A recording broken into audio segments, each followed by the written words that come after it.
Hello again, as I'm still on the journey towards becoming a pastry chef. In my previous video, I spoke about tears of joy. I spoke about when I was working at my, where I got my initial training, And one of the questions that people always ask me is where you train or who train you. And I really have to ascribe a lot of my training to where I got my initial training. That was Sunset Beach Resort and Spa. There was the pastry chef there, Desmond Gray. There was the assistant pastry chef there, was Bernard, and there were other persons, Cheryl Pope. There was Suzette. There was a few persons there. But I really have to point that if you really check my style of doing pastry, and the first person to really have a real influence on me was really Horace Bernard, and I'm gonna say why.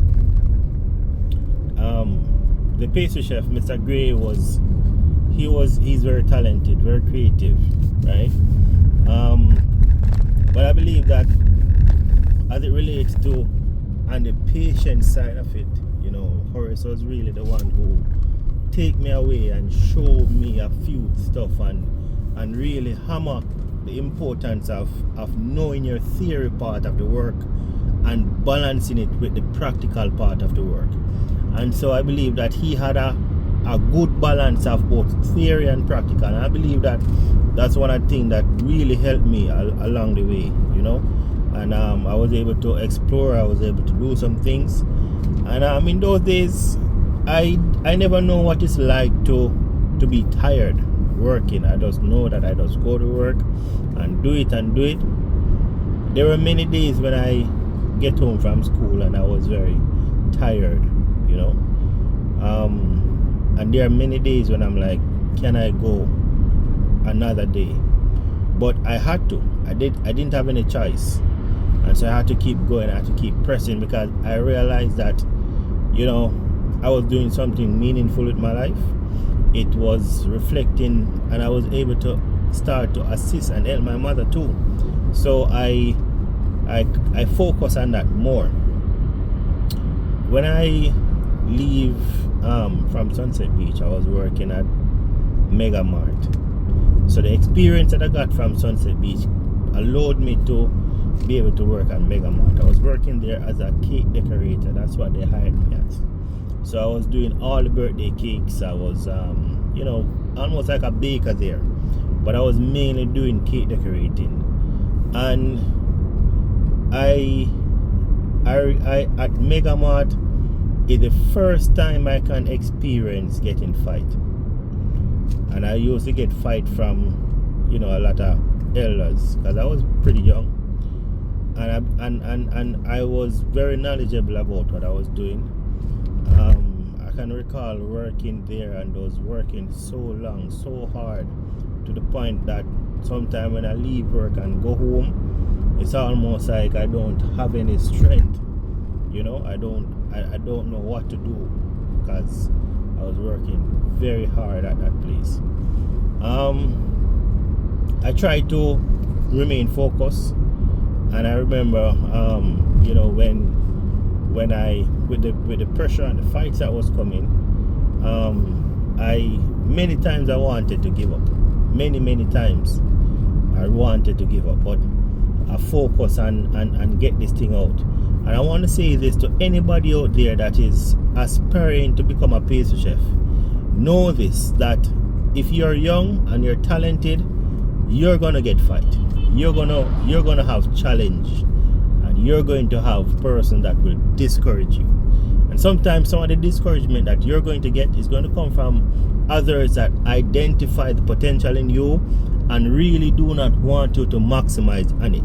So I want to throw this out as an encouragement to never give up on what you set out to do, and always bloom where you are planted, And I believe that it was those kind of determination that I had that really keep me going, because there were many times when, you know, I probably would be discouraged, but I just keep on pressing. And so Mega Mart was a kind of place that I was giving more that I have. You know, I don't believe that I was really learning, and for me, learning was a very big thing. And most of the jobs that I have, I do it based on what I can learn. At the time, I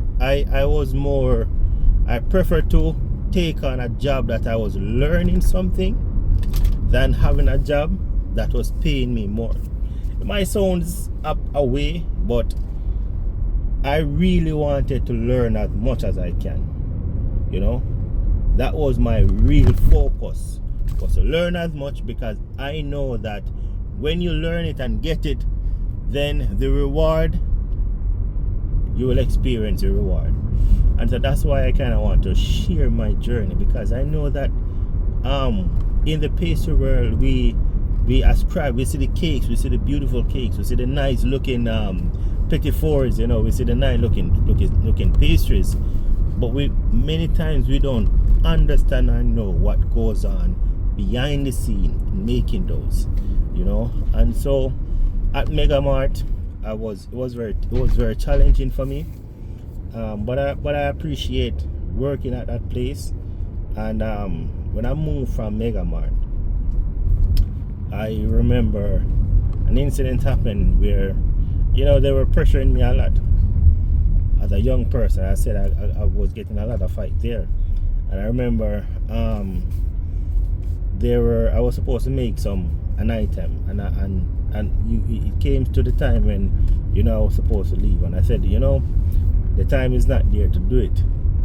And the supervisor at the time, he bring me to the, you know, to the I think it was the floor manager, and I decided that, okay, you know, I have my job, and, you know, I was going to leave, because when I got the job at Mega Mart, I remember I got a job to work at the Cameron.